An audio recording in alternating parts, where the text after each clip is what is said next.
increased the amount that we were providing. It was $1,500. I've increased it to $2,500 just based on my experience and what I'm seeing working the emergency rental assistance program. I think that's more of a realistic. A month or cumulative? Cumulative. So you cannot have more than 4 months of assistance under this plan. So for example, if their rent was $500 a month and they needed 2 months of assistance, we would only fund them for that 1,000. We're not going to give them all 2,500. That's just the top number. You pre-give that to them? We give it to their actual landlord. So if they're behind and they have an eviction notice, then we work with the landlords like we do with emergency rental assistance, pretty much the same setup. And we verify that they are behind and that they are on the verge of eviction.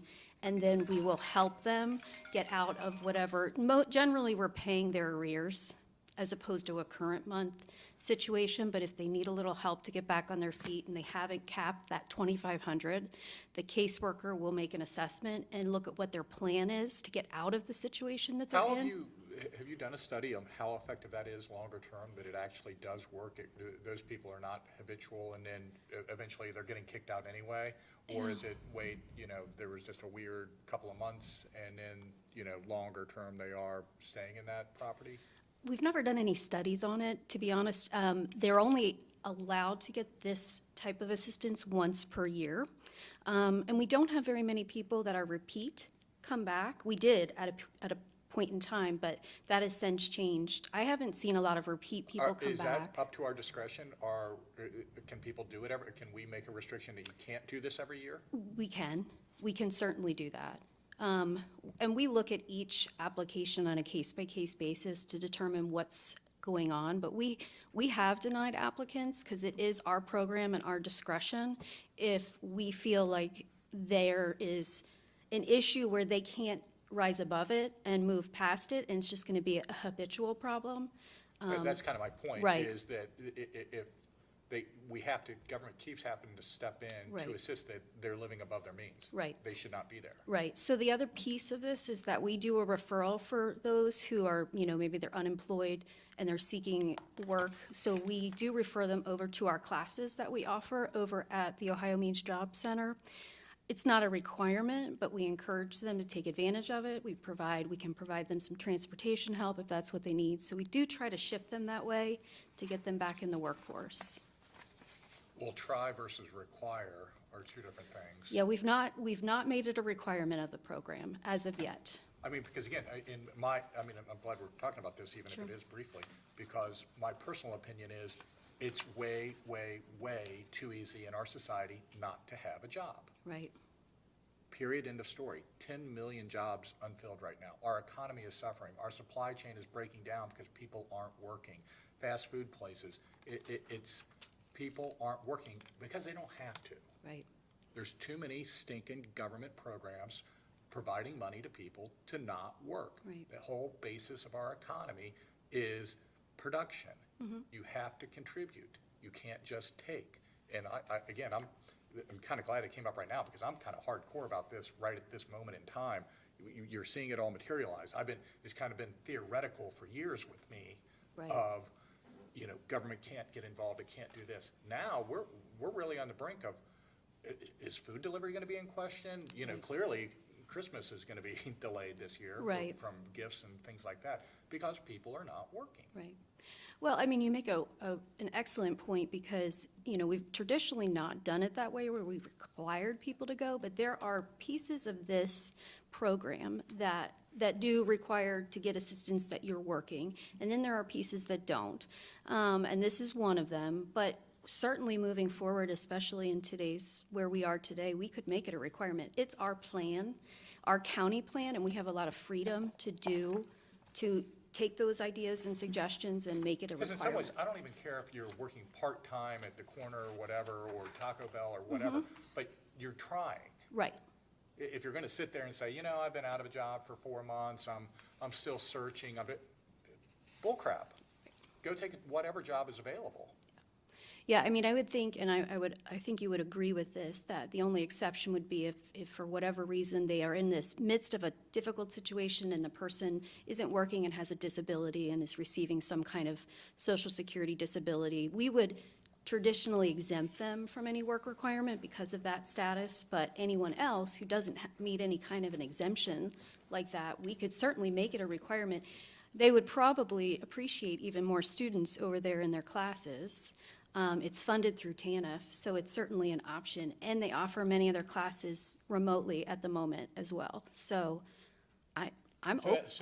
that would be my two suggestions. Number Yes. one, it is a one-time thing. You can't just keep going back to the well Right. on this, because if it is, that means your budget, you should not be there. Right. You don't have this, once-in-a-lifetime emergency every year. And then number two, at least some level of effort of, I'm doing whatever it takes to support myself and stay in this place. Yes. And that doesn't mean you gotta go work 50 hours or 60 hours a week, but doesn't mean you gotta work 15 or 20 hours a week? Right. I would say probably. Yeah, I mean, 20 hours for us would be you meet the requirement of technically employed at that point if you're at least working 20 hours per the definition, which I actually have in our plan. So to your point, I'm more than happy to add that as a requirement to any and all of our different pieces that don't have a work requirement to it, that we Because require them to philosophically, I go. think we try to help those that are trying to help themselves. Right. Absolutely. And we want to see them succeed. I Absolutely. mean, we wouldn't. By the grace of God, it's not me that's there for a short-term Right. helping hand up. But if you're in that situation, you have to be an active participant in it, Sure. in my opinion. I don't disagree at all, and I think it's absolutely something I'm more than happy to add to our plan. Who qualifies for these programs?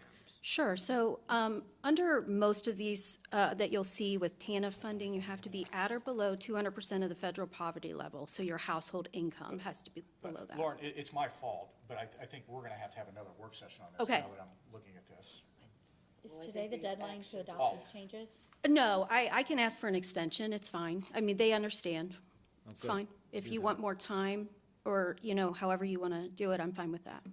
Yep, because mortgage assistance, I mean, Yeah, there's few quite a things. bit on here that I have looked to add to my plan, so I did see I would that. ask for an extension, come Okay. back and see us, because, we've got a hard stop here. I will do that, and in the meantime, I'll take what we've already talked about and make some changes to represent to you, if you'd like me to do that, and then we can keep moving through the process. And again, I was just one voice, if my colleagues agree with trying to philosophically get that, you've got a vested interest in working and doing.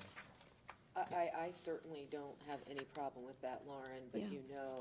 if there are families with young children and childcare Correct. is such a barrier, I do not want children Right. put in harm's way because in order for them to be housed, their parents are forced to take a job for which they're left in unsafe situations. So I would ask that you Yes. ensure that we aren't creating additional barriers Right. that also harm families at the same time. I'll draft something, the language of it, and how it would read, so that we can see clearly what would meet an exception to that requirement. Which ties in with our whole theme of trying to assist the working poor of getting a job. Right. And taking that stumbling block of daycare off the table, at least can we? Right.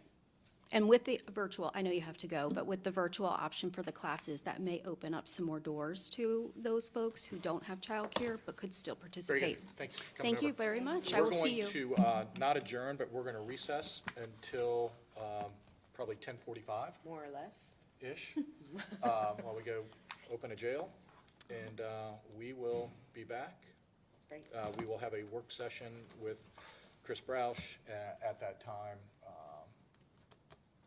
Very good.